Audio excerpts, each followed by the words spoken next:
All protocol observed, ladies and gentlemen, good morning. Honorable CS, Joyce Kadure, representing the Boda Ladies Riders Meru County. My first question is, in National Budget Allocation 2026-2027, what specific allocation has been made to support the Boda, especially the Ladies Riders nationwide? Number 2, how does the National Treasury plan to ensure Boda riders benefit from youth and transport-related funds in 2026-2027 financial year? Is there a national budget provision for ladies riders training, road safety, affordable insurance and licensing? Na ningeomba hii iweze kumfikia ladies riders to regulate the private sectors ambao utukopesha pikipiki, because these private companies, they tend to escalate the prices. Thank you.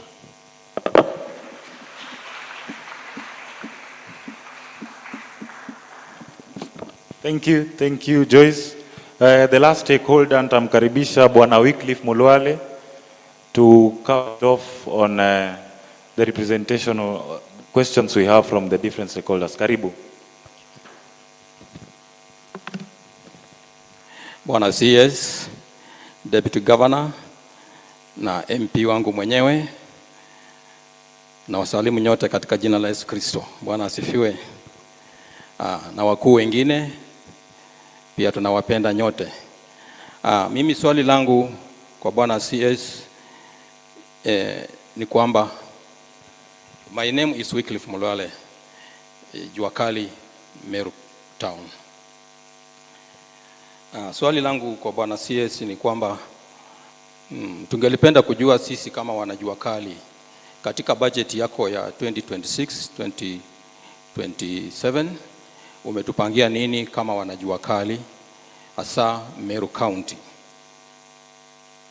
Kama tuko ndani ya hiyo budget yako, tungependa kujua leo ikiwezekana, kwa sababu pale town tumekaa kwa hiyo juakali zaidi ya miaka 30 na hatujaona kiongozi yeyote ambaye amewahi kututembelea na kuja kutuuliza hata mungependa kusaidiwa namna gani, mungependa kuinuliwa namna gani. Kwa hivyo tungependa kujua kutoka kwako tunaweza kuinuliwa vipi ili juakali iweze kuinuka. Sababu ya kuuliza hilo swali ni kwamba juakali ya Meru Town ina play a very big role in this county. Role gani ina play? Tunahakikisha ya kwamba wakati wa watoto kurudi katika shule kama Januari hii, kila mtoto amepata bidhaa ambazo anapaswa kutumia kama sanduku, kama bucket kurudi shule. Na wazazi wa Meru County hawajasumbuka kwenda miji zingine kama mji mkuu wa Mombasa Town, Nairobi, Nakuru kwenda kununua hizo bidhaa. Tunasaidia, tunauzia mpaka tunauzia the neighboring counties.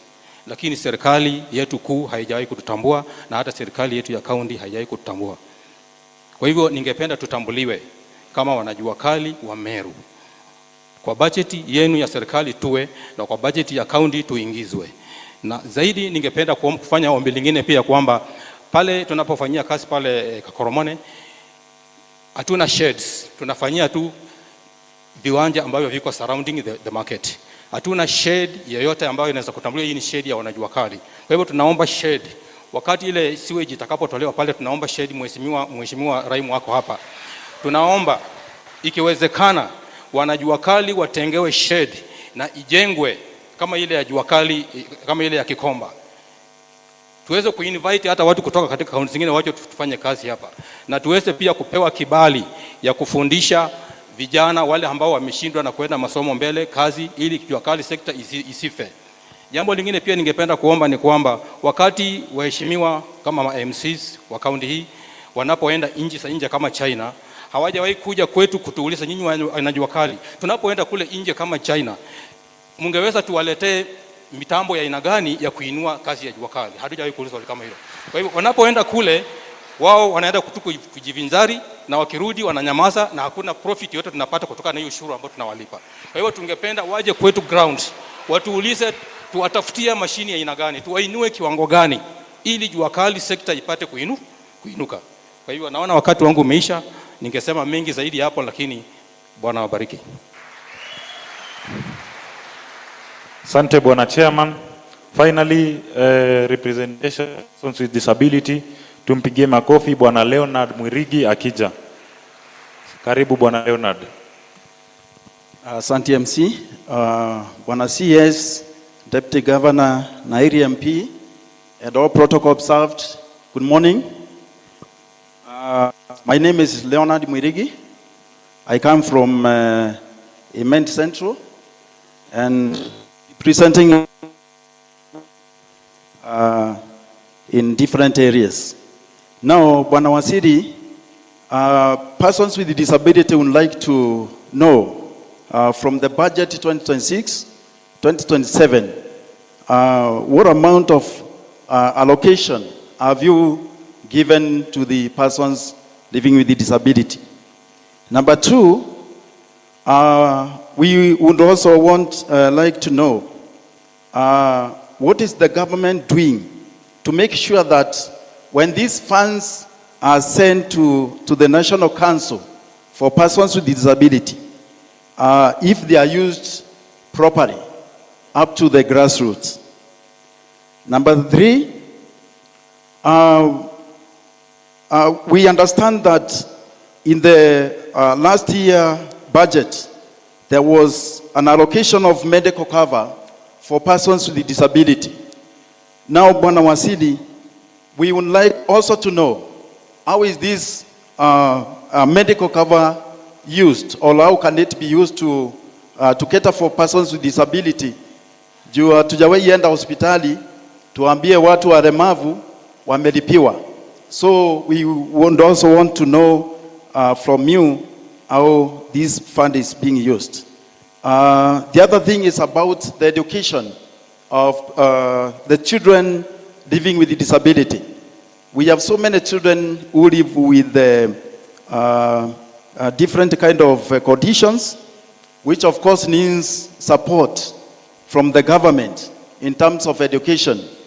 Because unaweza enda shule ukute kuna walemavu lakini hawana walimu ambao they are trained to mentor them or to teach them. So we would also want to know how the government is doing about that. Asante sana Bwana Wasili. And the last one is about registration of persons with disability. Of late, hatuwezi sema walemavu ni wangapi because they are not registered with the National Council. So we also want Bwana Wasili to take note on that to make sure that persons with disability are well registered with the relevant authorities. Asante sana. Thank you so much. Let's all clap for these stakeholders for being very brief and direct to the point. At this point, I will now welcome the leadership of other representation of the nation. That is DCC, Lucas Mwangi. Tumpigie makofi akija.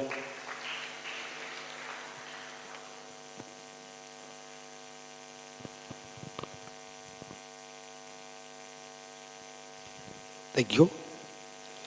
Our chief guest, the CS, National Treasury and Economic Planning, and your team from Nairobi, the Department of Finance, our Deputy Governor, Madam Leader, Kiome, our area MP, Mheshimiwa Daud, na MP mwenzako ambaye ameondoka, the Deputy Speaker of Meru County Assembly, the host, the minority leader, and the host of MCAs around, our representative from various sectors of our economy, all protocols observed. Good morning. Good morning. I will be very brief for the interest of time. First, waziri, kwanza pokea salamu kutoka kwa County Commissioner Mr. Jacob Wauma, who is away on a very important meeting in Embu. Pili, na kukaribisha sana Meru, na I want to highly appreciate you for taking time to come to Meru and listen to the views of wananchi wa Meru. Without much ado, I want to, through your permission, introduce the GAO team. In this case, I will start with the chiefs present and assistant chiefs up. You can salute, can sit. I also want to introduce the sub-county security team. I can see a few members with us here. You can stand up and wave. Stand up and wave. Mr. Mbaya is the Deputy County Commissioner in Mbadi East, the newly kid in a block. We also have Mr. Omondi, up and wave. Wave the waziri and your colleague. At this juncture now, with the unity, I want to invite the security team from the county to come here. Museme majina tu, kujani hapa mbele. Timu ya county ya usalama kuja hapa mbele. Introduce yourselves. Yes. Hapo ni sawa?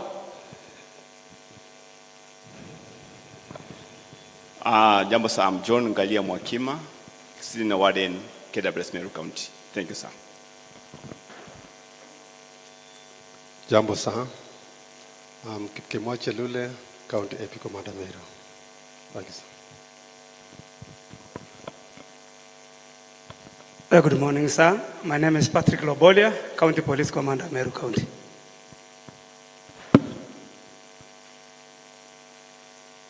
Morning, sir. I am John Betru, the County Police Commander. Thank you, sir. Morning, sir. I'm Inspector Masika, representing the CCIO Meru County. Yes, I also have an SEC, Senior SEC Japala. Introduce yourself very fast.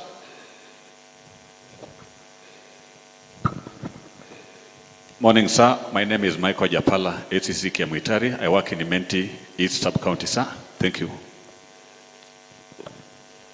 Thank you, sir.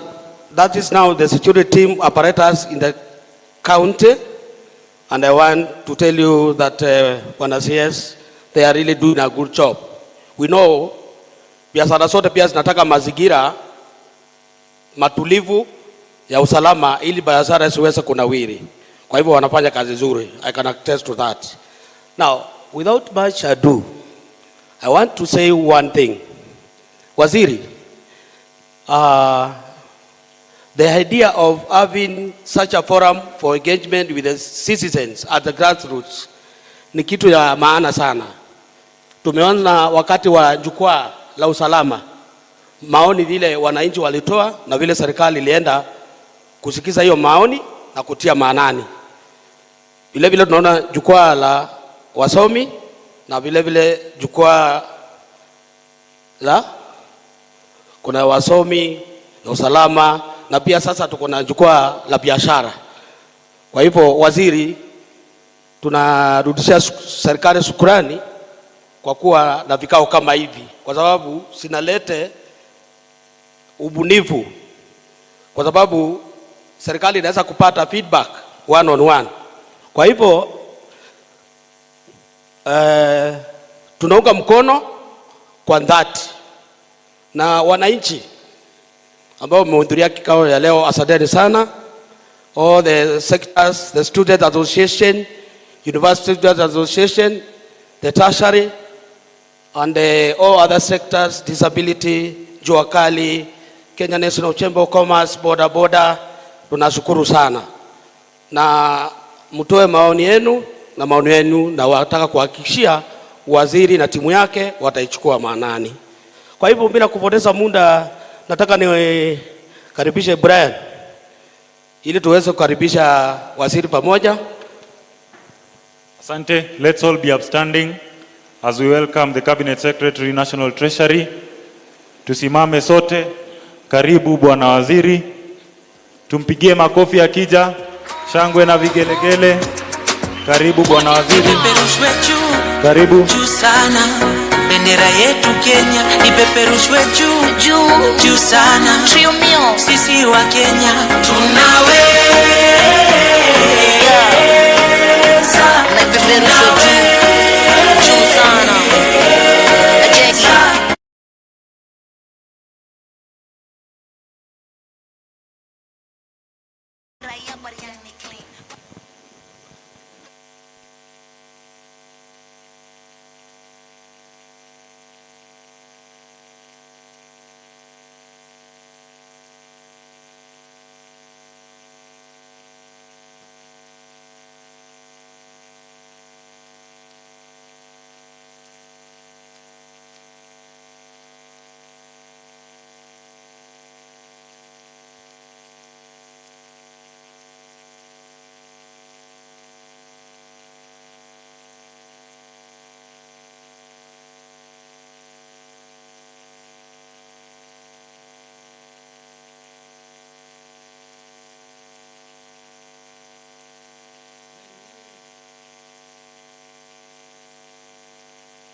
Boda boda oye!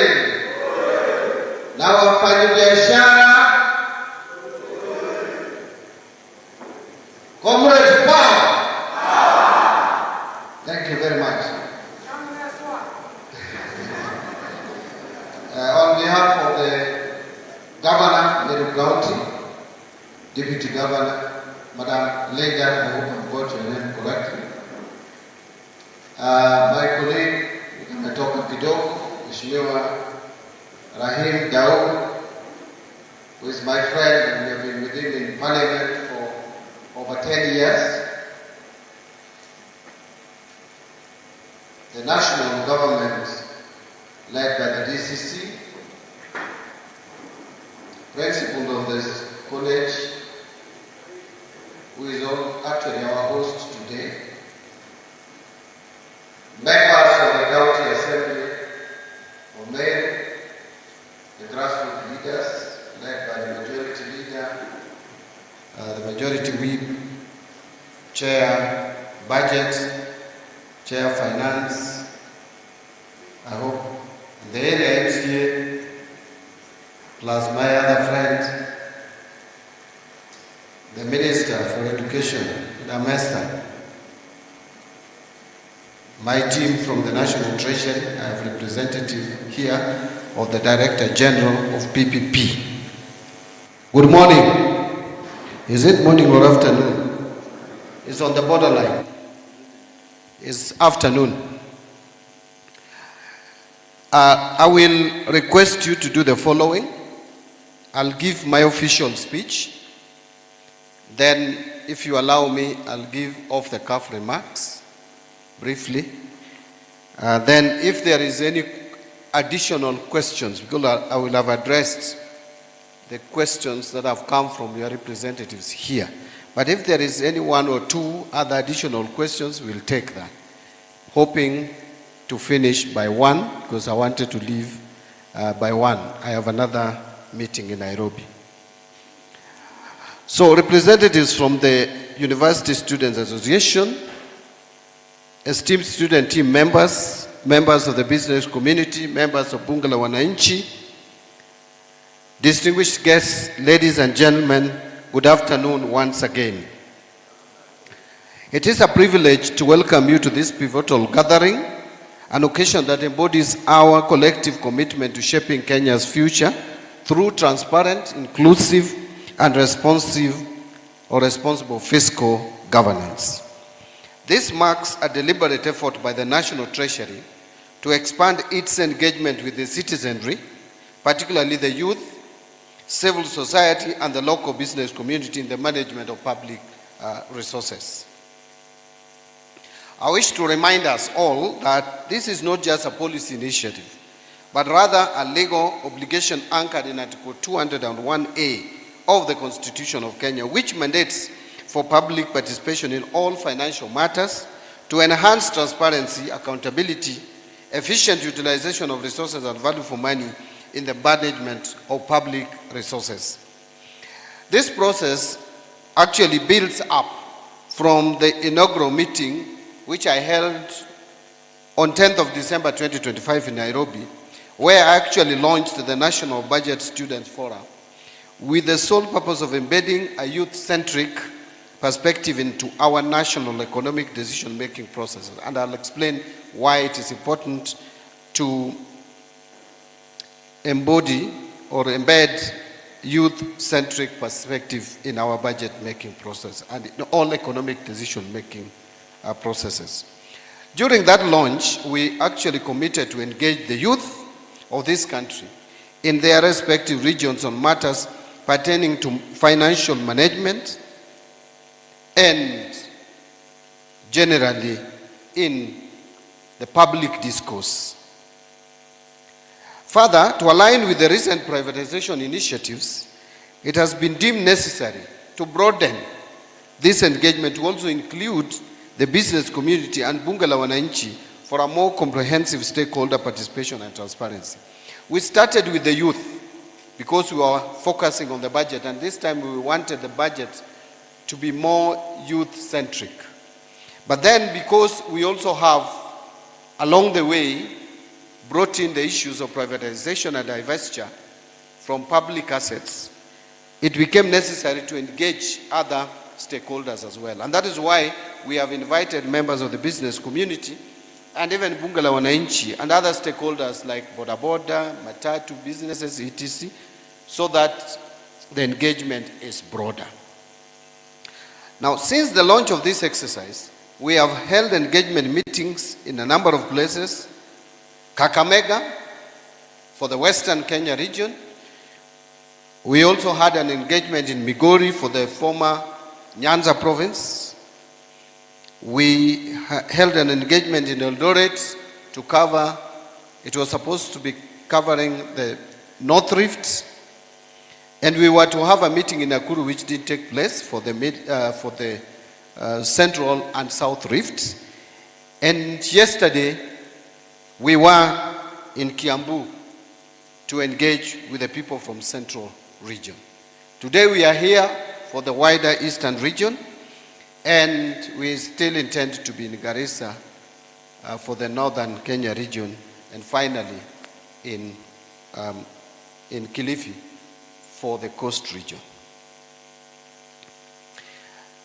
These engagements have provided us with an opportunity to highlight the trade-offs associated with allocating limited resources against the numerous competing needs. And even from the conversations we have had here, clearly you can see there are competing needs for our resources. And yet, those resources are limited, as I will demonstrate to you shortly. Therefore, we need to have a trade-off that aligns and attunes to our national priorities. Because the resources are limited, the needs are unlimited. So we must find a balance, how to utilize the little resources that we have to align it to our national priorities. This indeed epitomizes the objective of this exercise, as citizens are better informed about policy choices amidst the constrained fiscal environment. Listening to you,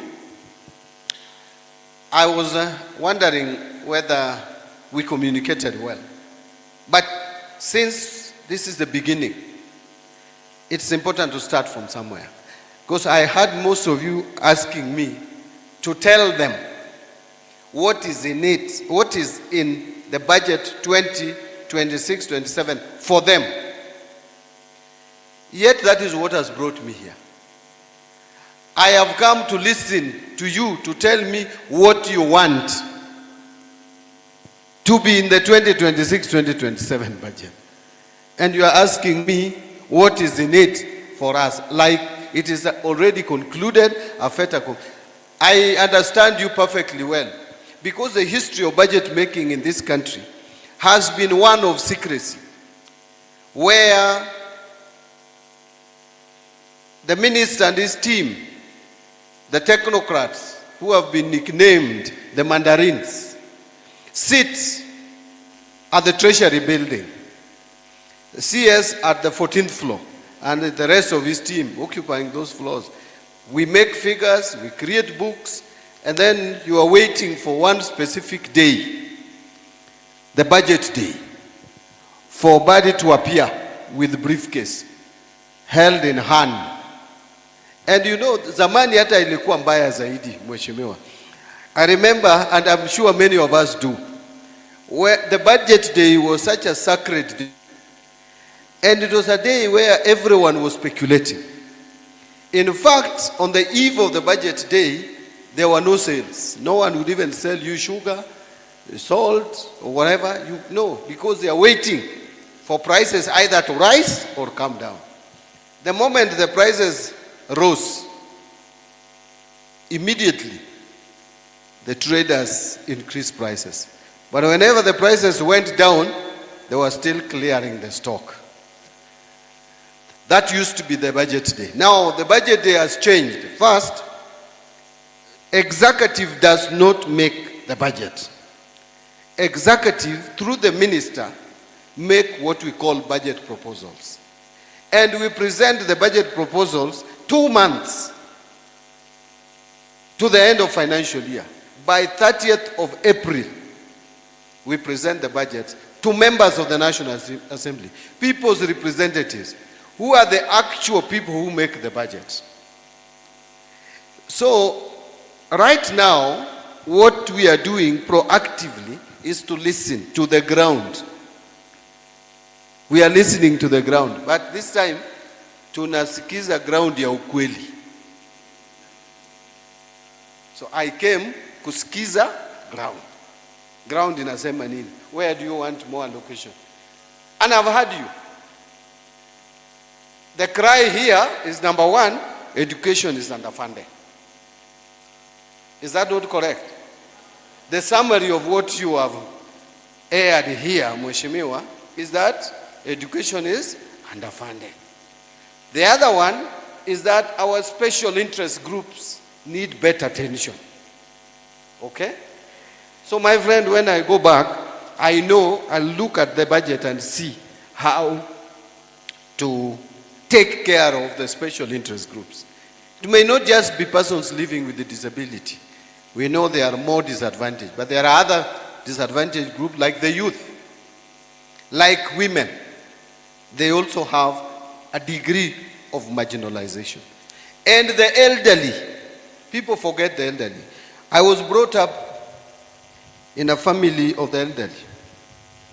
I was born, my father, I was born when my father was 71 years. 71 years. That's when I was born. And I lived with him until I was 35. The last born. 71 out of 35, that's 106. That's when I lost my father. And I lost my mother not long ago at the age of almost 90. So I know how the elderly can be marginalized and people don't even realize it. Actually, people we also need to attend to seriously are the aging people, because there's a lot that go around them, beginning with their bodies. Anyway, so I came to listen. And fortunately, your representatives were good in presenting the areas of concern. So let me reiterate that the youth represent over 75%. The reason why we are focusing on the youth, our population is over 75% younger than 35 years. So these are people who hold potential to drive our national economic development. If you want to develop this country, you must focus on this percentage, 75%. our demographics is that skewed. Consequently, their voices must be central to how we plan and allocate resources. This necessitates a shift in public financial management towards inclusive and participatory governments where young citizens actively engage and participate in policy formulation and act as co-creators of our government policies that shape service delivery. We want the youth to be co-creators of our policies so that we don't make policy and give to them. They form 75% of our population. Therefore, we must work with them to create policies. That is when the policies will be aligned to their needs. You cannot be claiming to understand what the youth think if you are not a youth. I know we have passed there. By the way, sisi zote tumekuwa mayouth. It's only that we were youth at different time. In fact, siku hizi, when I look at my children who are youth, the way they behave and conduct themselves, the things they prefer, the things they amplify, during our time were unheard of. So we must get them involved. Is when we can understand them. So, over the recent past, the youth of our nation have expressed themselves with clarity and courage regarding the following. 1, cost of living, they have complained. 2, unemployment, it's a concern. 3, need for transparency in governance. 2024, the youth came out to express themselves. By the way, what the youth were telling us loud and clear is that they were first feeling the heat in terms of cost of living. Number 2, that they are not employed. They are coming out of universities. They have exchanged their father's shamba. Their fathers have sold the farms and exchanged with peppers. Peppers which are not helping them. So they are complaining. They are also complaining that the people who are in power are not transparent. That we are not using or utilizing their resources effectively and efficiently. That they don't want corruption, both at the national and the county level. And I'm happy that I represent the national government here. My sister here represents the county government. We must work collectively, both at the national and the county level, to fight governance issues which compromise service delivery to our people. We must say no to misuse of public resources. And that is what the youth have spoken about. So we better hear them, not to condemn our youth. We must hear them, and we must acknowledge that these concerns are not only genuine and valid, but are urgent. Our goal is to move beyond listening as I was doing it there. We must now move and commit ourselves to turning the frustration that we see among our youth into meaningful and tangible progress. This forum, therefore, provides the perfect opportunity to provide our feedback on the necessary actions from the government to address these challenges. Kenya has adopted also, that's the next step I'm moving to, a privatization as a strategic economic policy shift to promote efficiency in the economy by subjecting public services to market forces. So I'll talk about privatization shortly, but let me just mention that this shift aims to improve competitiveness, boost our revenue generation, and support fiscal consolidation. A pathway that would help us in reducing government expenditure on inefficient state corporations and fostering market development through deepening Kenya's capital market. Kenya now is number 2 in Africa, according to the report of last year, in terms of our capital market development, just after Egypt. Our Nairobi Securities Exchange is number 2 in Africa. And we must continue to deepen it to take our rightful position in Africa, which is number 1. This engagement process, therefore, is timely in view of the intensified conversation regarding opportunities privatization offers in contributing to national development through revenue enhancement and containing public debt and easing pressure on our public expenditure. In fact, I'll come to condense the reason why we are going the privatization route, because that is key. Many Kenyans have not understood why we have decided to privatize KPC. And I must be specific on KPC because it is out there in the market. KPC belongs to you and I, belongs to Kenyan. It is your asset. You must understand why we are divesting 65% out of KPC and giving to the public and other players.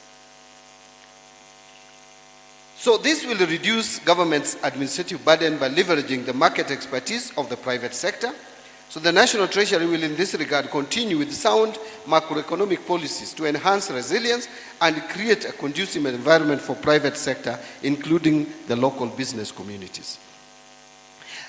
Let me reaffirm the government's recognition of the critical role the private sector plays, especially the local business communities, the role it plays in driving Kenya's economic growth through revenue contribution and job creation.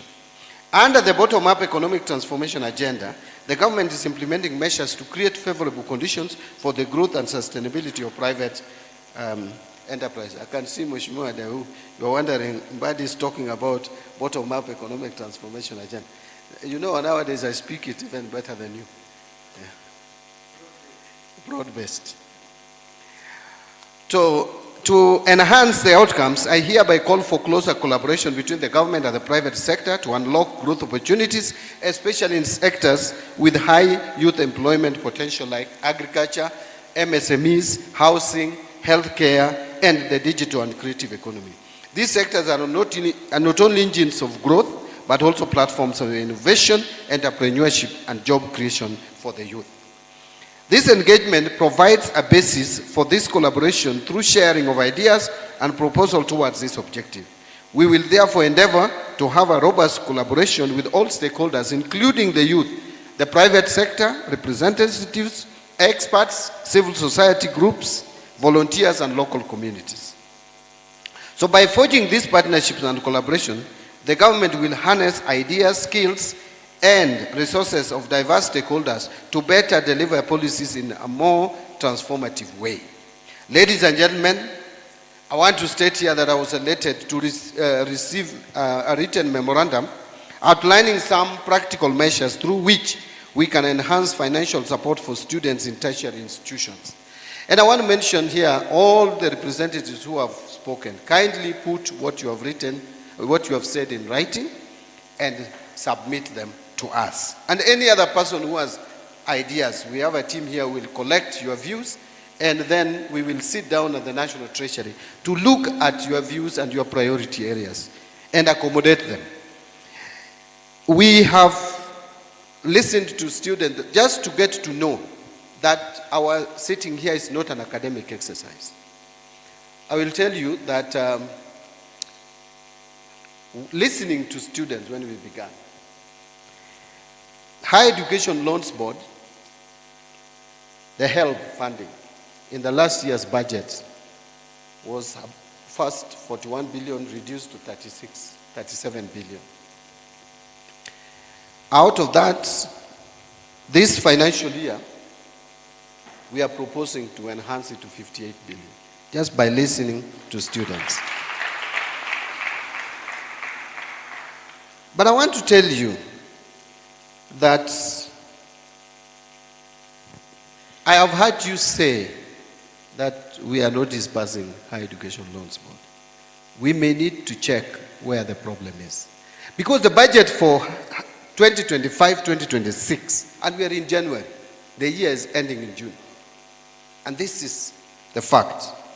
The budget for 2025-2026 for Higher Education Loans Board was 36,419,870,000.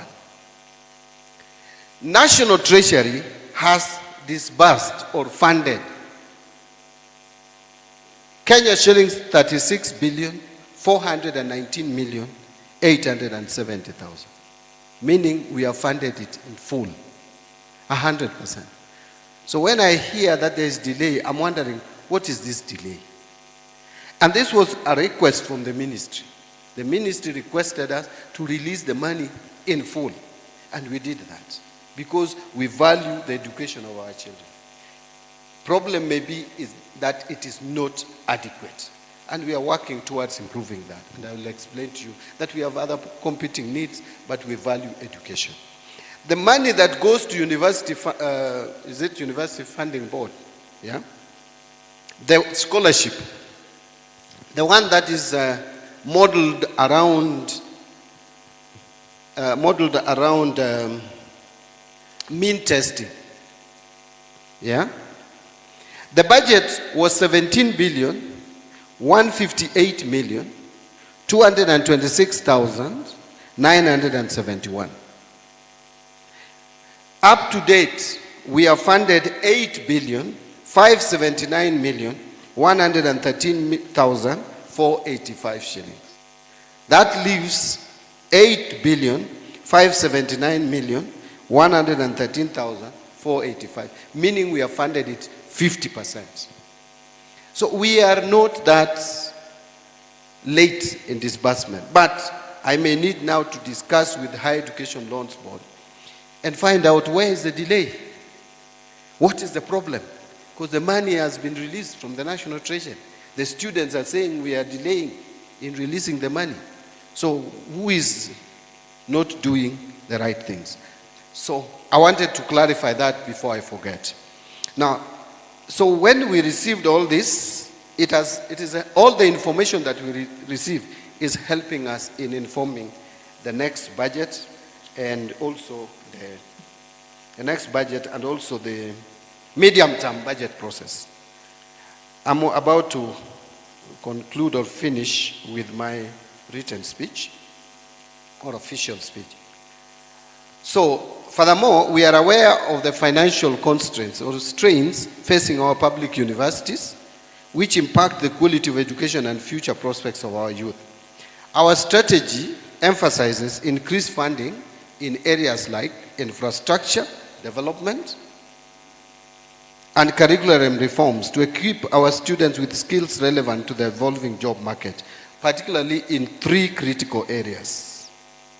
1, artificial intelligence.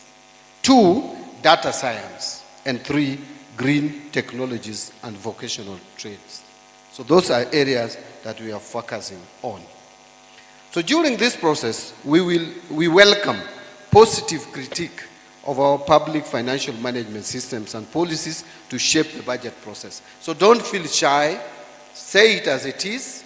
No one will look at you like uko na madharau. We have come here to engage, all right?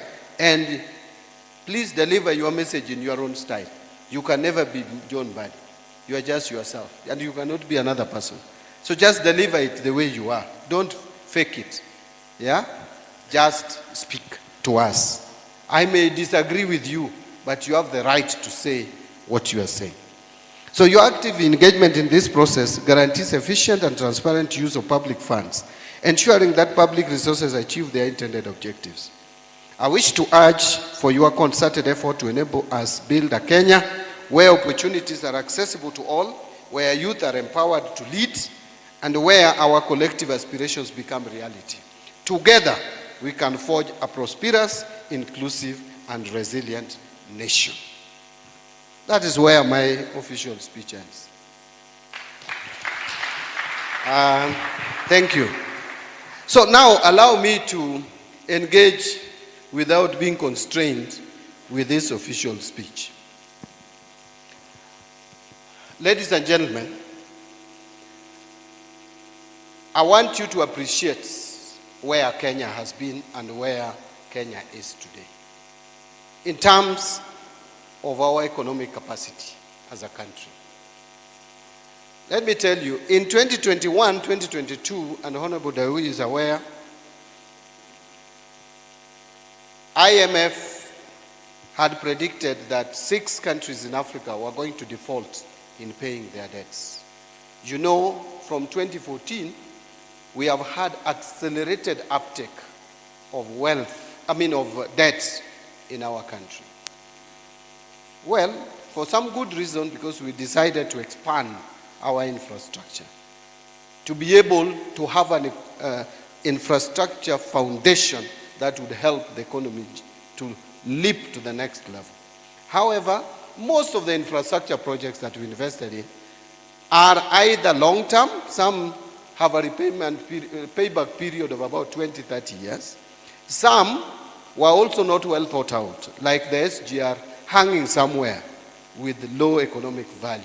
If probably we extended SGR beyond Naivasha to the border with Uganda, it would have brought more economic gains to the country than where now it is hanging. So our debt level had reached that as unsustainable level. And we were predicted that we would default. And countries have defaulted. Today, as I was coming, I was reading Business Daily, how Ethiopia is struggling as we speak to get out of that trap. In fact, now they are being dictated to. As an economy, there are two countries, China and France, are cheering to get Ethiopia out of that mess. By the way, Kenyans, many of us don't know what defaulting means. When you default in repaying your debts, it is a serious thing. And the first thing that would happen would be IMF would be in town. And this time round, they will not be coming like they always come to discuss with us. No. They will be coming to give us orders and ultimatums. They will come and tell you, see, you are already in shit. Mmejiingiza kwa matope. For us to help you come out of this matope, there are conditions. You will reduce your civil service by, say, 50%. You will reduce the salaries of all staff by 50%. You will reduce all elected leaders by 50%. MCAs, 1,450 wards must come to 700 and something. MPs from 290, 145. I'm giving you examples of what they would demand. These your counties are too many. 47, too many. You must merge them. Tharaka Nithi must merge with Meru and many other things. Those are examples of what could happen if we defaulted. And by the way, we were about to default. Why were we about to default? Because the previous administration did not see sense in organizing post-election period because they were going out anyway. So they didn't care. There is a bond, Eurobond, that is coming for payment in June 2024, and there was no plan. And it is $2 billion US, which is equivalent to 260 billion Kenya shillings. No one cared. The administration that came into office also had problems. They were looking at the debt coming up for payment, but they have no solution. They have to pay salary. Counties are calling for money. Otherwise, they would shut down. Capitation in schools is needed. Health must be taken care of. So everybody was in panic, but we didn't know what to do. Around that time, you'll remember, if you went to the bank to get dollars, you could not get the dollars that you wanted. If you went to buy dollars. If you had your son or daughter or your brother schooling out of the country, in the US, Australia or whatever, and you wanted to pay fees, you could not get the dollars you wanted. It was a sorry state of affairs. Fortunately for Kenya, the market opened and they managed that liability. And that is why last year we decided never to be careless again. Another Eurobond was coming up for payment in 2027 May. We decided to pay it last year by February. Another one is coming up for payment in 2028. We had a choice to be careless again and say that is after election anyway. We'll have won our second term. But whether we are going to win the second term or not, it is important to prepare and live an economy that is functioning. Because even if you leave office, I leave office today, I will still live in this country. And an economy which has failed, no one is safe. Even if you have wealth, that wealth will sublime and will never be there in a short while. Even if you have property, who will live in your houses? Who will pay you rent in a failed economy? Where salaries have been reduced by half, where people have been retrenched. So we must know that this is our economy regardless of positions that we hold. I know second term tutapata. I have no doubt about it. Two term is real. I have no doubt about that. It is real. Tutapata hiyo. Tutapata. Hiyo tutapata. But this is not the time for that. What we have today is to prepare ourselves as a country for posterity. That is why we decided by September to liability manage the debt that is coming in 2028. Therefore, as we speak today, we don't have debt pressures up to 2031. That is why the other day on Thursday, you saw Moody's, which is one of the globally reputed firms, upgraded Kenya from CAA1 to B3 and said now in the short term we don't have debt risk as a country. We are no longer in that debt risk assessed by other people. All right? Simply means that now we are a country that people can do business with. And they have said now we have a stable economic outlook. We were at negative, then we moved to positive. Now we are stable. Hata kama wengine wanasema this government is doing nothing. Even let's assume we are doing nothing. But getting the economy from near collapse to stable, is that not something? Now it can be built on. Hata kama si mimi. Dawood will build on it. Tomorrow you will be the CS National Treasury. You can now take over from me and build on it. Now, you people, that is where we were. And the inflation in this country was hitting double digits. The reserves were not there. Foreign exchange, shillings was trading at 160 to the dollar. Today, where is it? 130. The most stable currency probably in the world is Kenya shilling today.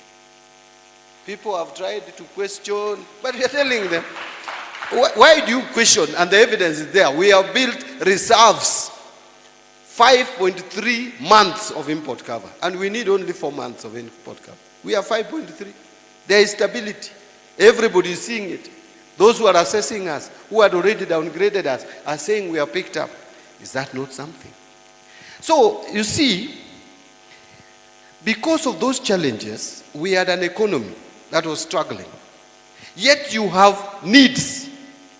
Let me give you another example. If you want to know that things have not been easy in this country. My friend, we are collecting, last financial year, we collected 2.4 billion. Let's call it 2.5 because it was close to 2.5. Trillion. Trillion, not billion. Trillion, 2.5. Out of that, 1.1 trillion is going to debt service cost. We are servicing our debt with 1.1 trillion. That leaves you with only 1.4 trillion max. And our salaries today, the salaries of national government staff that we all earn, those of us who are working in public service, we spend 80 billion per month. That is 960 billion per year. From 1.4, you are remaining with only 400 and something, about 440. The counties, my sister here, they are shouting at us. We are underfunding them. Yet we gave them 415 billion. It looks a lot, but ni kidogo ukiangalia mahitaji ya counties. And by the way, I am a strong supporter of devolution.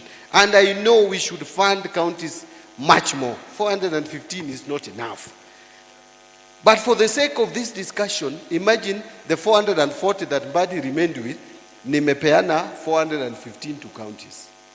Sasa imebaki ngapi? 25 billion. 25.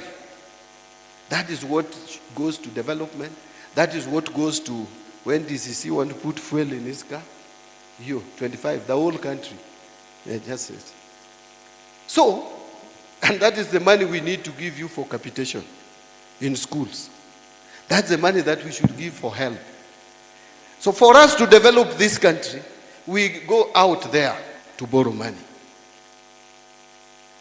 So we have only two choices: to tax you more or borrow more.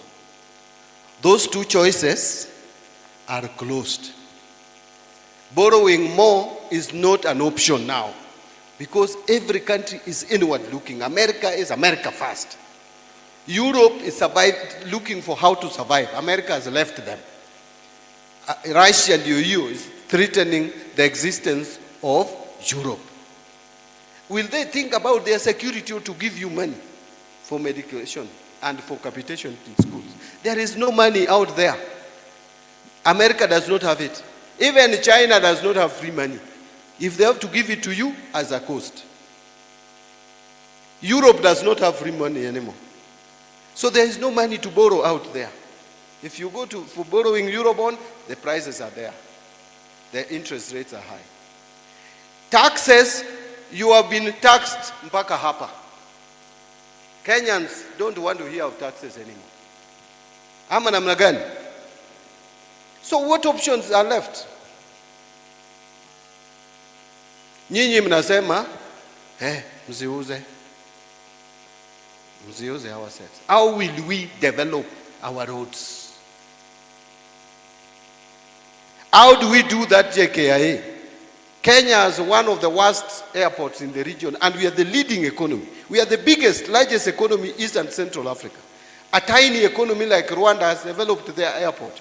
We are almost losing our logistics hub status. The UN, which gave us a logistics hub status, will take it away with consequences, because we cannot develop JKIA. My friend, that airport must be developed. It must be modernized. We must look for money. Hii maneno ya kuweka KPC kama souvenir, tuachane naye. KPC is not souvenir. It is our asset. Once it has matured, remember in 2009, Kibaki government, the cabinet of Kibaki had approved that we should privatize KPC. Siasa ndogo ndogo ikachezwa, tukawachana na hiyo. Maybe it was waiting for Mbadi to come. We privatized KPC. You people are complaining. Is this the first time we are privatizing assets in this country? Kenya Re was privatized. Kenya Commercial Bank used to be owned by government 100%. Kibaki government privatized it. Safaricom, we used to own it 100%. Moi released 60%, 40%. Sorry. Kibaki government released 25%. That is 65. That is why today we have 35. When we want to release 15%, noise. Why? Is it because it's Mbadi who is in office, and not Kimunya? When Kimunya released 25%, why didn't you make noise? Uhuru did not release any. That is why we have these debts today.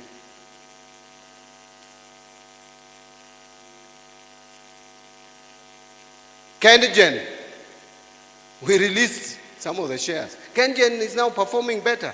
Safaricom is now doing much better than when the government held 100%. It's now the leading, the most profitable company in Africa, or in the region, in our region, East and Central Africa. Safaricom.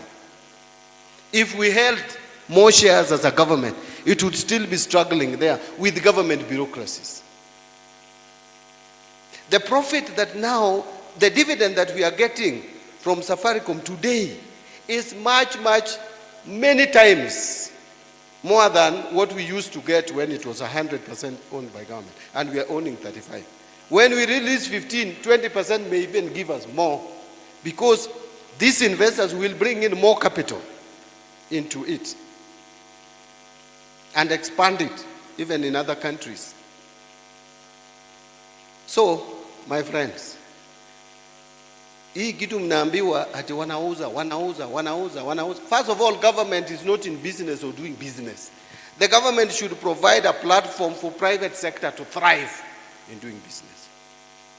I keep on telling you that government already owns 30% of your business. Hata ile kiosko yako hiyo kiosk una hold. We have 30%. And you pay us first before even you pay your staff. Ile pesa unapeana serikali, before you pay yourself, unapeana serikali tax, whether you like it or not. So we don't need to struggle with you over dividend.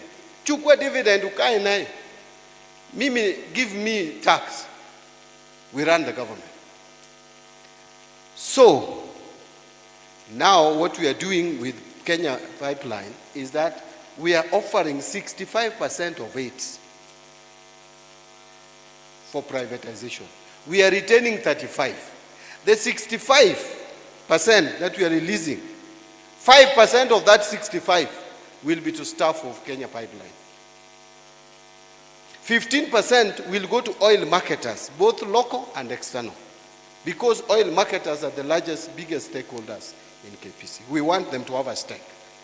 20% will go to institutional investors, Kenya. That is pension funds like NSSF or PSSF. We have mutual trust funds. We have insurance companies, those who want to buy but are corporate. Then we have 20% for you and I, the ordinary people, to invest. Then we have 20% for our brothers and sisters in the East African region. We are targeting more particularly Uganda because they are interested in investing here. Uganda provides revenue to KPC of 32%. 32% of KPC revenue comes from Uganda market. That is not a market you can ignore. So we are offering them about 20%. Let them have a stake here. Let them have their representative in the board so that they can have more confidence and continue doing business with us. They shouldn't look south to Tanzania. Should look east. Right? We are giving them 7% of their petroleum products. We are transporting to Uganda. 3% comes from Dar es Salaam. We want 100% even. And then now 20% will go to other investors globally. But the bulk of this is still going to be owned by Kenyans. When we get the money, and we get money from Safaricom, we are projecting to raise 106 billion. And if you see how Ugandans are excited, actually they were very angry that we only allocated 20% to East Africa. And Kenyans are still hesitant. Ugandans are very excited. I was there up to yesterday. I came from Uganda yesterday. They're very excited. They are pushing us, we should increase that percentage. But we told them we have our capital markets authorities, rules and regulations, which cannot allow that. And the national interest. So, if we get this 106 billion, and we are getting 244 billion from Safaricom, that is 350 billion. We will put this money in the National Infrastructure Fund. We are not going to use it to pay salaries. We are putting it in a fund that is going to develop commercially viable national or public infrastructure projects. Let me move to conclude. So what happens? What happens is that we will not tax you more. What happens is that we don't want to take excessive loans in going forward. But we will not tax you more. In fact, we are thinking now of reducing taxes.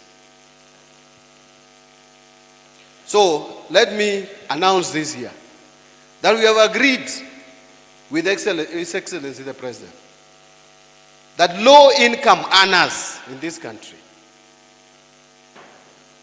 should be given a reprieve.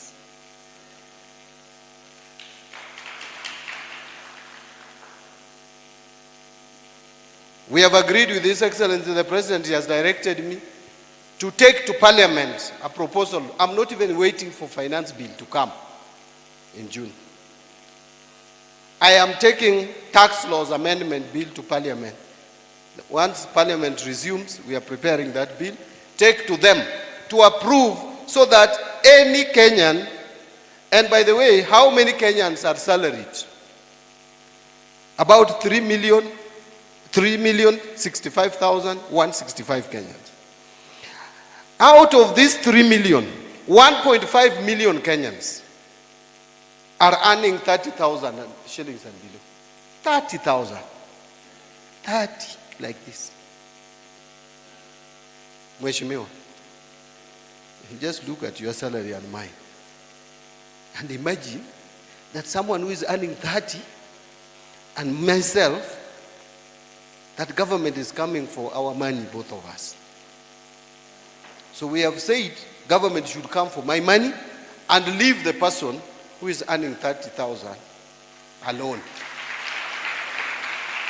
So any Kenyan, if this law, and I'm sure, I don't think there is any mad MPs in parliament who will oppose that. Anyone who is earning 30,000 and below in Kenya should not pay as you earn. You pay 0. And then there is the next bracket. We are reducing the tax rate for those who are earning between 30,000 and 50,000. We are reducing the tax rate because already if you are earning from 33,000, you pay 30%. 33,000 going up, you pay 30%. We are reducing that also, that bracket between 30,000 and 50,000. So you only pay 25%. We reduce that by 5%. So those who are earning 50,000, first you will benefit because your first 30,000, you pay 0. Then the next 20,000, you pay 25%. We are trying to put some money in your pocket. Because you are complaining. Are you not complaining that you don't have money to buy things? That demand is shrinking. So, and many Kenyans, by the way, that's another 244,000 Kenyans. So we are trying to give a reprieve to 1.7 million Kenyans. And now, we look for other Kenyans out there who have not been paying taxes to also pay tax. If you know you are making 100,000, just because you are not on payroll, you want to always run away with 100,000. Yet, you are also using the roads like that salaried person. Are you not being unfair? So, the other people, and we will come to you with softness. Taxation is not military. So Kenya Revenue Authority will just use the system. Wakikuona uko mahali na utaki kulipa tax, they will tell you, we have seen you. We may not go back, but start paying tax. Many of us here own apartments, and you don't even pay rental income tax, which is 7.5%. Please start paying. Utapatikana. Hivi karibuni. Now we are integrating the system. Hiyo records yako iko lands. Na kama iko lands, unalipa stima. Unless you stop paying electricity, we will get you. Na hata kama ulipi stima, unalipa maji. Na kama unalipa stima, si unalipa stima kwa nyumba, either unaishi ama rental. Kama unaishi kwa nyumba, hakuna mtu atakusumbua. Lakini kama ni rental, peana 7.5%. It's not even a lot. You are earning 100,000 from an apartment. We are only coming for 7,500. That is a tax. Give us that money. Imagine, you people should be paying us between 82 billion and 100 billion, and we are receiving only 17 billion. The rest of the burden you leave to a teacher who is earning 30,000 to carry that burden for you. Na wewe unapata rental income hapa, yale, ingine, in a month you are getting 300,000. Unakula yote. Na mwalimu ana earn 35,000, payslip ikirudi ni 12,000. It is not fair. So we are telling these people who are earning 30,000, nyinyi tunawaondoa. Wacha wale wanapata pesa mingi kama Mbadi, tulipe hiyo ushuru. If anything, hiyo salary napata sini yenu. Even if you don't pay tax direct, as pay as you earn, si utanunua sukari, bado utalipa tax, na hiyo ndiyo pesa inalipa Mbadi mishahara. So wacha Mbadi arudishe kono. I should be taxed properly. Hiyo mshahara yangu karibu 1900 na kitu ikatwe properly. 200, 300 iende kwa serikali. Si ndio? To educate people, capitation. To educate, tupeana kwa health. So we are going for, actually let me conclude. By the way, the principles of taxation dictate that you should tax wealth. Number 2, kama pesa ijatosha, then tax income. But never tax trade. So we are trying to avoid taxing trade and reducing taxation on income, but tax wealth. Mshahara inafika mahali mheshimiwa, sasa inakuwa it beats income, it becomes wealth. Sasa kama una earn mshahara ya 500,000, honest, hiyo ni income. Hiyo ni return on employment kweli. Na uko tu na kichwa moja kama watu wengine. Hata kama ni stress, I know there is too much stress. But hiyo sasa ni wealth. So we are coming for just taxing wealth. Just tax wealth.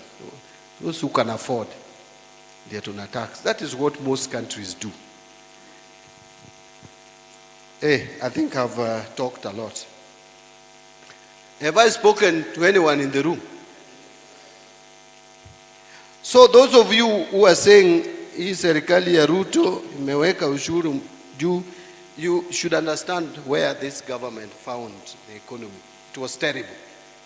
But we have agreed with the president that now that things are getting better, let's give it back to the public. Let's give back to those who are earning low income. Let's reduce taxes on the people. So this is the beginning. If we see our economy is even doing better, we will even go for VAT.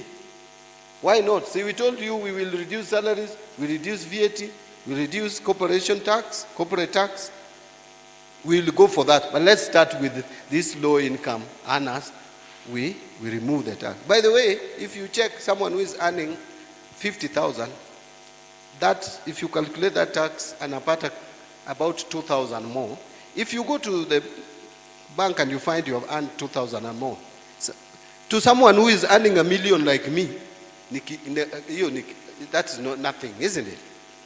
But to a person who is earning 50,000, it is a lot. Ama namna gani? So that is what we are doing. I don't know whether I've addressed, let me address some of the questions that you asked me quickly. Then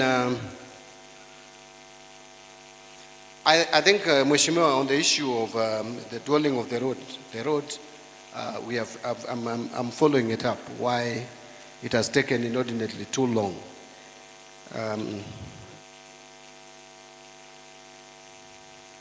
We are intentional. DG, I've answered you. We are intentional in reducing taxpayers' burden. Very intentional. I think I've addressed health issues and addressing student finances to reflect on inflation. I've just told you that we are likely to put more budgets under higher education loans board and even on the scholarship. Delay in funding, I've addressed that, including TVETs. Increased levy on spare parts. This we may need. Please put forward this proposal that you are asking us to reduce levy on spare parts for motorcycles. Lakini tukireduce, najua mtanunua motorcycles. Tafadhali, you also behave well. Wacha kutumaliza bwana. Motorcycle riders, I don't know, many of you are not even going for training. Mnabeba watu, mnatuangusha. People, the money that we spend in our health facilities to treat people who are involved in the accident is too much. So talk to your members, but the government, I agree, must come in strong to bring order in our public sector space, transport space. And give civic education, I agree. What plan? I think, Wycliffe, you asked me plans. I've told you, it is you to suggest what you want to be done for you. Then we look at our budget. Leonard, we will follow up how the funds channeled through council is utilized. And I know there was a proposal to have a location for medical to persons living with a disability. I'll check if there's a specific line with SHA on this. And of course, education.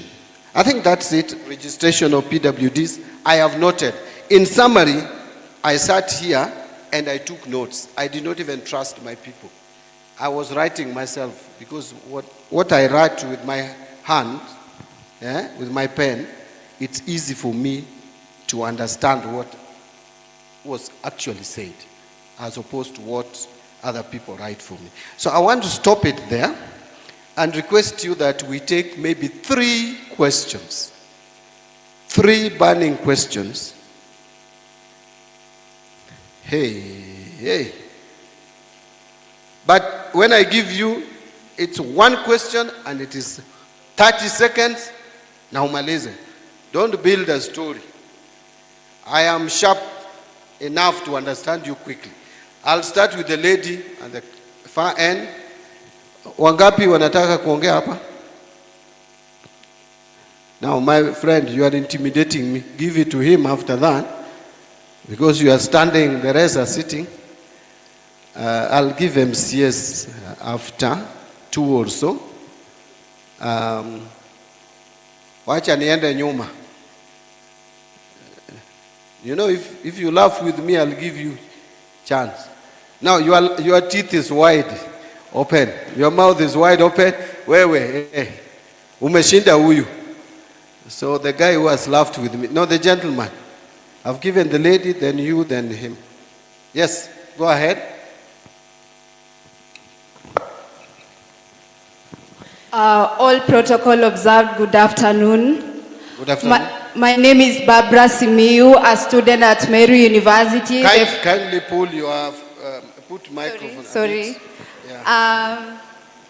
My name is Barbara, a student at Meru University. So I'll start by appreciating Honorable Mbadi for the good work he's doing for the public participation as enriched in the Constitution of Kenya 2010 and the committee at large. So my question is, for a youth who has a company, how can he or she access the government tenders, given that out here we are being told that only people in government can access shares? Thank you. Did I get the question? Although you people are clapping, can you repeat the question? Am I the one who is slow? Okay. Because everybody is clapping and I didn't get it well. Okay, my question is, for a youth who has a company, how can he or she access government tenders, given that out we are being told that only people in the government can access government shares? Tenders. Government tenders. Those who? For youths who have companies. Yes. How easily can they access government tenders?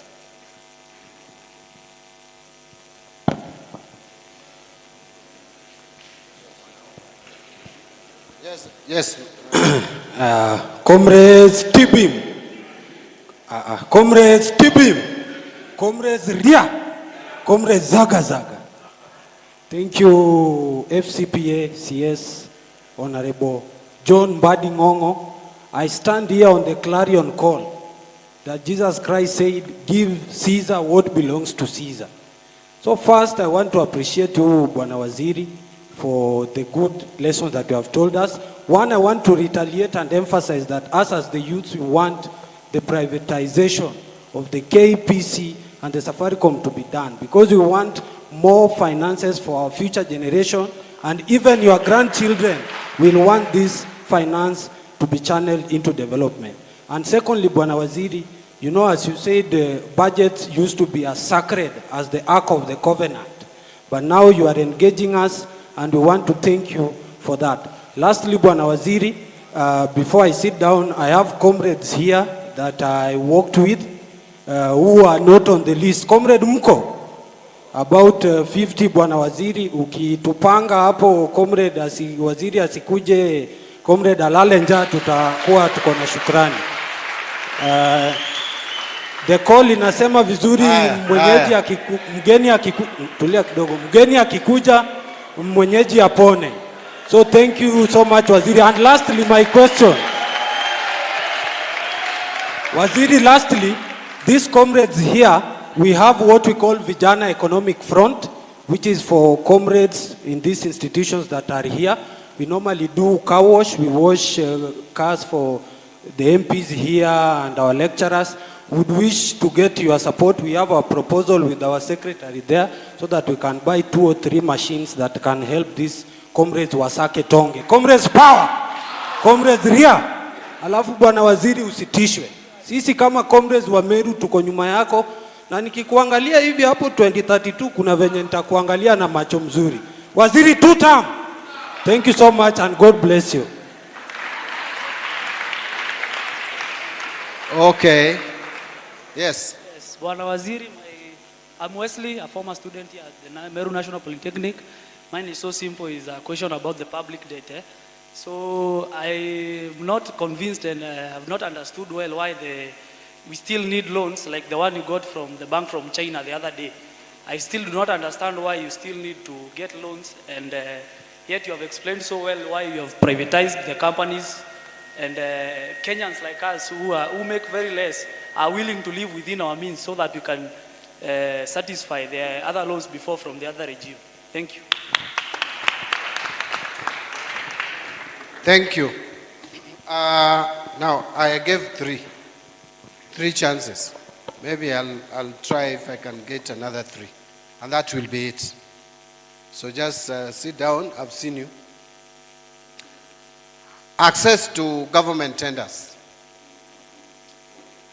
I know there's a legal framework in place reserving 30% for AGPO, these special interest groups, women, youth, PWDs, and now we have added the elderly as the marginalized.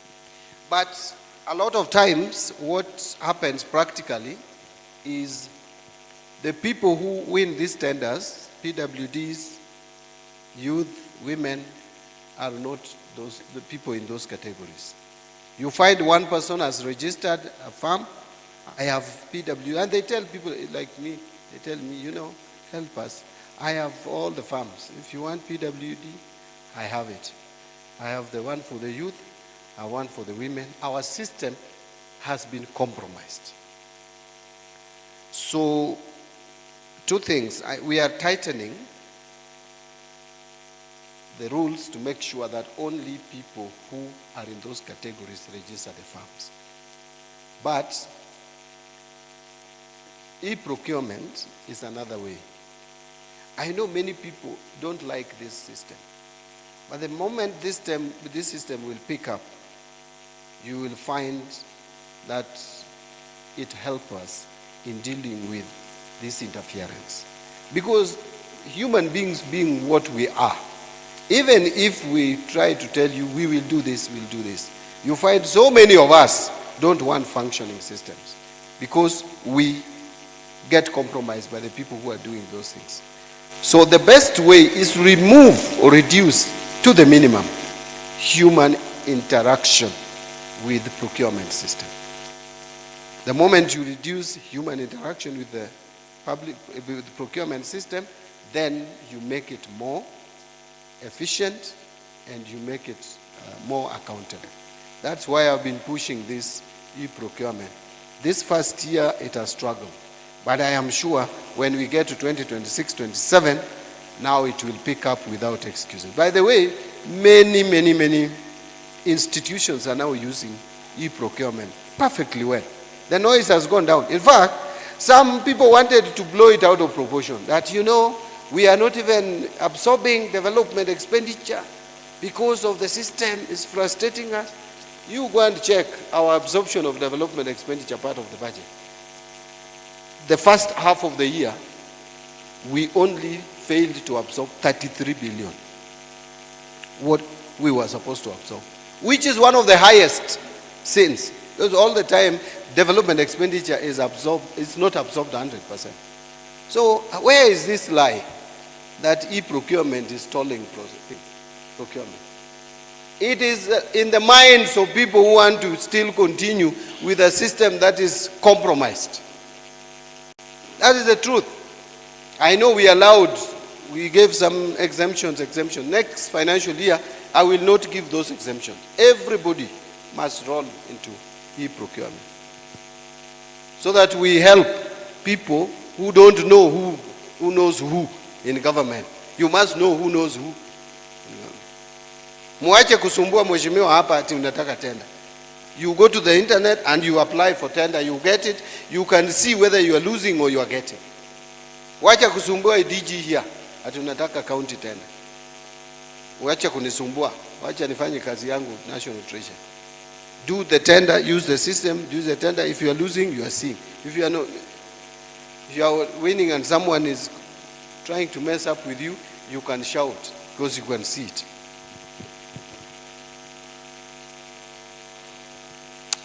I think my friend the two gentlemen refused with their names. It's only Baba who said her name, but it's okay. I think my friend, you largely spoke in support of privatization, and you ended up by saying that we should reduce borrowing, where I agree with you. And that was followed by your other colleague who asked, why are we still taking loans? You know, loans, countries will continue to take loans, but we must take it in line with our capacity as an economy. We have been taking loans that we can't pay, and loans that are too expensive, and loans that are long-term, which are short-term to pay, and putting in projects that are long-term. Sometimes, and a lot of times, we take loans for general budgetary support. You cannot even follow through to see where the loan was used, because it is for general budgetary support. So, with this privatization, we will now have space to reduce the loan uptake.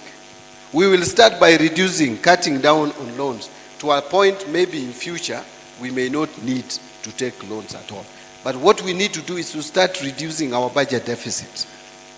So we'll take out the infrastructure projects that are being funded currently in the budget. We take them out and fund them through this fund. That will reduce the pressure. The money that is released, we will reduce the loans and also channel some to social services like education, like health, which are underfunded today, and others like cash transfers or support to the vulnerable of the society. I think now you'll allow me to just give maybe two more. Waheshimiwa, how many of you want to? Can we take two to represent you, the MCA, the area MCA? Then you can converse there, one of you to speak.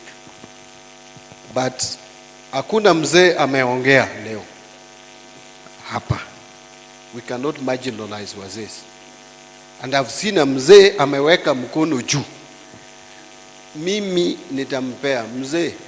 Mimi niliishi na mzee, ninawaogopa wazee, ninawarespect. Mzee, wewe ndiye utaongea kwa niaba ya hao watu wote. Okay, asante sana. CS Mbadi, Minister for Finance, Mheshimiwa Rahim, all protocol observed, ladies and gentlemen. My name is Alex Manyora from Central Eventi. I was sent by Mheshimiwa to represent him because he was far. I have just a few things to mention. Mine is to start by saying, today, Meru is so lucky to have you. We are embraced. We are born again. And we are sure what has transpired today will become a reality, and we are learning behind the two-term in Mbadi Central. Mbadi Central, that is the song every day. The people of Central Mbadi sent me with only one word. They look like a person is standing, the way Mheshimiwa Mbadi is standing. Their roads cut from one side to the other. They have only two. That is the Mati Road and the other road which cuts on the western side. We don't have any road that cuts from the head towards the legs. So the people from west have a lot of problems getting to the east, especially when it is rainy time.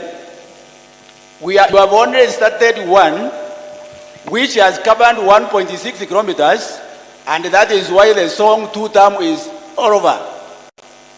In case the other proposed 4 roads are taken care of, that is from Mugitole, through Mojwa, through Kaongo, through Medongo, and then from Kiamori down to the Vice President is taken care of, and the road from Mariene through Ikweta, joining with Mheshimiwa Rahim, is completed, and the one from Kedirone through Kariene, going through Gaito, if the 4 are completed, about the Wochi will be served well. Lastly, there is the Mariana University. Mariana University was awarded 500 million by the president. Sometimes back, we are still waiting so that the university can be completed. Mheshimiwa do something for that one. We have no hospitals. Hospitals in the area, we don't have anything of any level. We are asking that Kidongo becomes level 5 hospital. We have a Kaongo level 4, Ndero level 4, and if those ones are given to us, we shall be happy. Those are the few I can ask you for. Thank you. Thank you, Mzee.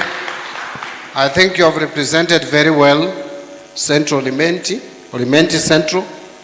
What I'll do, I'll have a conversation with the MP to get the names of all the roads. You know, you mentioned them. I was struggling to catch the names, but that I will discuss with the Mheshimiwa. Can we now listen to the 2 MCS? Thank you, Wasili. My name is Caleb, MCA Municipality. Mine is simple. We are working towards a Meru city. And my question was, what are you doing from your hand, maybe to help the county government towards the dream of achieving the Meru city? Because we know the equitable share that you said it was from 405.1 to 415, that is across the counties. But from your hand, is there anything that the government is doing so that now when we come to the people, we'll be able to mention it better as a government? Thank you. Thank you. Thank you, Waziri. My name is Jim Muchui, MCA for our own Kodadwana, Majority Whip County Assembly of Meru. And Waziri, we have agreed, I do 30 seconds, I give him 30 seconds. He has something burning. My issue is on the issue of... I've given you 1 minute and him 1 minute. Thank you, Waziri. That's generous. Thank you. So, Waziri, my issue and my recommendation is on the issue of TVETs. You understand that we have TVETs in almost every consistency in this country. And previously we used to have 30,000 capitation from government and also 40,000 from HELP. And the students used to join TVETs, they would pay only 2,000 shillings. Right now, Waziri, the students are paying 13, or other institutions 15,000, those who are joining, and those who are continuing are paying some tuition of 5,000. The Karumo TTI is in my ward, which has been best in the country for the last 4 years, consistently. And we have around 7,000 students there. We normally record 2,000 in the intake, in the initial intake. But right now we have recorded around 100. So what I'm saying, Waziri, in this budget, let's go back to where we were and try to see how we sort out that issue. Because if they continue paying, then these institutions will collapse, and the people have invested heavily around those institutions, and there will be no students there. Thank you. Number two, Waziri, you said on health. Again, beyond, I know you have said many things about health. Beyond the issue of delay, there's a problem. This week I was following something from for a student in my ward. And the students are allocated money in the system. And the help says they don't have money. And when I followed, they told me unless they get a supplementary budget, that is when that money can be disbursed. So when the money is allocated in the system and the parent knows that the student has been allocated money, wazazi wanajipanga vingine wakijua pesa itakuja. And then that money disappears. It also brings a lot of problems. Finally, Waziri, in this budget, let us concentrate on finishing the incomplete or the stored project. Thank you so much. Thank you, Waziri and members present. My name is Makasi. I'm the chair budget and appropriation. So I need to speak out on Mbadi about Kazi Maju. Kazi Maju mostly that encompasses those who qualify with the technical skills. So I want you to incorporate in the budget money for this, because when I reach out to the agents, they want us to pay like 240,000 when there are jobs. These students can be able to raise money to get passports, but they cannot raise money for the agents. So I want you to consider in your budget, please appropriate money in your budget to help them to get the air flight tickets and to pay the agents. Thank you. Thank you. Ladies and gentlemen, I think we'll agree that we can end it there, because we have overstretched it. Na tujakula. So I think we need to end it somewhere. I think the reason why TVETs are now struggling is because of the expansion. The TVETs were not as many as they are now, and we are still expanding, which is a good thing. So what we may need to do is to look at our priorities and see how to allocate more resources for TVET. Again, bear in mind that we have limited resources. Unless you want us to take more, which I don't want to agree with. So we will add money to support TVET education, but it may still leave us with a gap. So we need to check how to reprioritize. But I've taken note that that is a valid concern, that we need to allocate more resources to TVETs. And I can't agree with you more. We need to complete the incomplete projects before now we start new ones. Kazi Maju, yes, there is intention to allocate some money. Actually, I think we may allocate some money even in the supplementary budget to support that initiative. We have already had a conversation with Mutua, the CS, and I promised him that we would put some allocation in the supplementary budget. And going into the main budget, I'm sure we will put more resources to support those who are getting opportunities and is being hampered. And you know, these ones are better, because if we don't do this, then we are creating opportunities for those other people with bad intentions who are taking our children to Russia in the name of helping them. It's a very sad thing. I'm sure you people have been following these stories. It's not something to be happy about when Kenyans are being taken, being misled to go to funny places to fight a war they don't know, whose origin they don't even know, in the name of looking for greener pastures. So if we can give more capacity to government for this formal, this structured way of getting Kenyans to get employment, the better. So I agree with you on that. Si ni kama nimejibu kila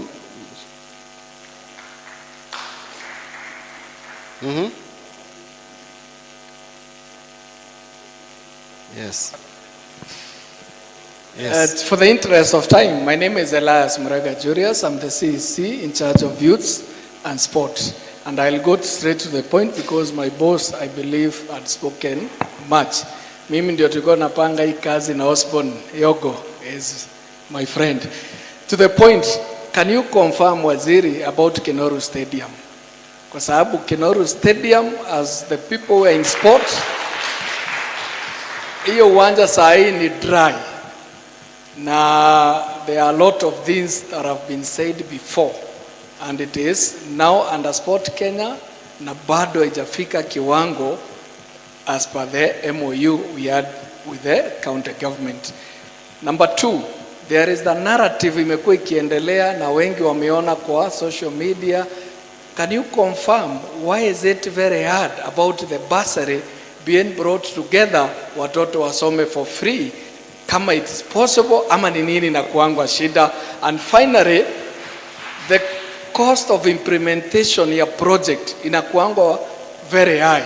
What I mean is a project ya 1 million, for example, in either national ama county, lazima iwekwe 16%, tukiweka profit margin ya 20%, administrative ya 5%, ile inafikia mwananchi inakuwa ni kitu kidogo na wanaona ni kama serikali inawaiba. How can you reduce the cost of implementation through a policy framework? Asanteni sana, and may God bless you.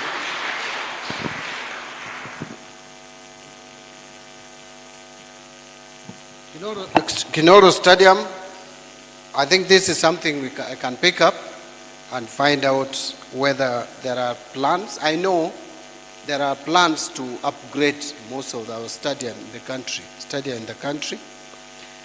And you know, again, the sports fund has been misused over the years. Misused completely.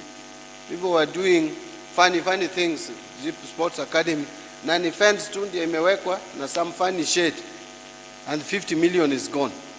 So it is something that I know first we are spending some money. Sometimes we use KDF now to do some stadium. We are doing one in Kakamega. I know there's one in Siaya. So and there's one, is it Machakos or Kitui? Either of the two. So I'll pick up this. We see Meru Stadium, I think, needs serious upgrade. It's a stadium that has historical name. We have heard about it for years. So that is taken. Cost of implementation of projects is very high. True. By the way, let me tell you one reason why, and it's not because I was MP. I don't see myself being MP again, but this world you can't rule out anything. I may not run again for member of parliament. So whatever I say out of experience.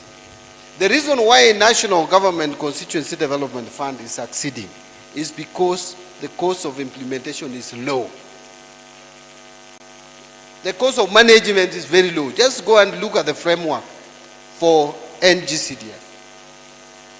We must minimize cost of implementation. And one of the reasons is what that girl said. Procurement is faulty. In this country, we do 1 kilometer of tarmac road at over 100 million. Why? Why? Because our engineers, our procurement officers, our accountants, those are the culprits. This country, there are criminals in these areas. I will tell you where criminals reside. Criminals reside in the accountancy profession, where I belong. I want to start with that, so that other professions don't come for my neck. Accountants. There are so many criminals among us. You leave accountants, you go to another category called engineers. Engineers estimate. Hey, if there is anything sinking this country, is this so-called engineers estimate. Then you go to procurement. Procurement hapa, hata sisi tulifanya makosa mheshimiwa. We go and say the lowest evaluated bidder. Not even lowest bidder, evaluated. So how this evaluation is done? Procurement. Then another category, lawyers. These four professionals, if we change these professionals and we start behaving well, this country will develop. But these four professionals, groups, categories, accountants, procurement, engineers and lawyers. Hapo ndiye kuna shida. If you belong to those professions, no, you are the person who is putting Kenya where it is today. So we need to reform those professions, beginning at individual levels. Lastly, ni maneno ya basari. It is a valid proposal. Members of Parliament through NGCDF, 40% of NGCDF is for bursaries. Women rep, bursary iko hapo. Presidential bursary iko. Counties wanapeana bursary. If we could be clear in our minds that we want to help give free education to our children, and we forget about these people running around with forms all over the place, kujaza na kucheza siasa, niko na checks hapa so and so kuja, alafu ninaenda nyumbani when I'm very satisfied that today nimecheza siasa. Hiyo ndio inaleta shida.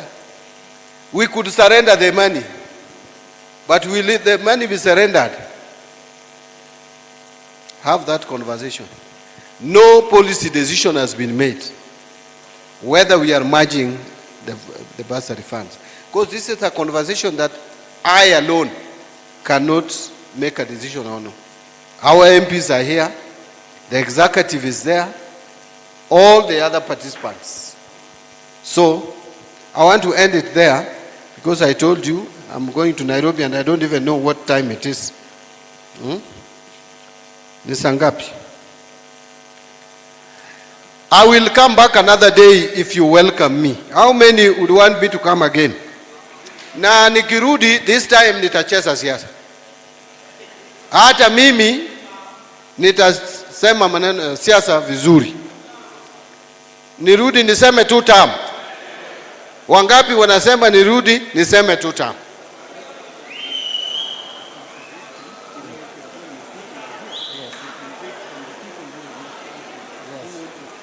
Yeah, so those who will be, there are people who can speak after we'll have left. But I want to assure you, I will find opportunity to come back for a conversation. Tutaongea siasa. You will ask me the performance of government, where we have delivered, where we have not delivered. Na nitajibu yote. All of you, I will answer, each one of you. And I will tell you why tribalism is bad. Sindio? Some of you are tribal here. I am also tribal here. As if I chose to be born a Luo. Something you do not contribute to. Why are you proud about it? Did you choose to be a Meru? If you didn't make a decision to be a Meru, why are you being proud that you are a Meru, other people are useless? That I'm a Luo, other people are useless? What if my mother was married this side? See, I would be a Meru today. So achane na maneno ya ukabila bwana. This country, if it is going down, all of us, regardless of our tribe, let us look for leaders who can move this country from one level to the next. Nitarudi, mkikubali. Nitarudi, niwaongeleze. Asanteni sana. I know there are people who said that their names were not there. I will leave this with my team. They will also be sorted out. Now you said 50. Na hii list yako hii bwana. Hii ni yako eh? Oh, ile ya vijana. But we will get back to you. I thought you were giving me the names of the 50. The names of the 50, my people are here. They will sort you out. Wale wamekuja hapa, hakuna mtu ameget crash. Umekuja hapa because Mbadi came here. You came to see Mbadi and listen to Mbadi. Hata wewe lazima upate kitu kidogo. Ama namna gani? Thank you. Thank you. Let's remain seated. Let's remain seated, please. We are having instructions as we see Waziri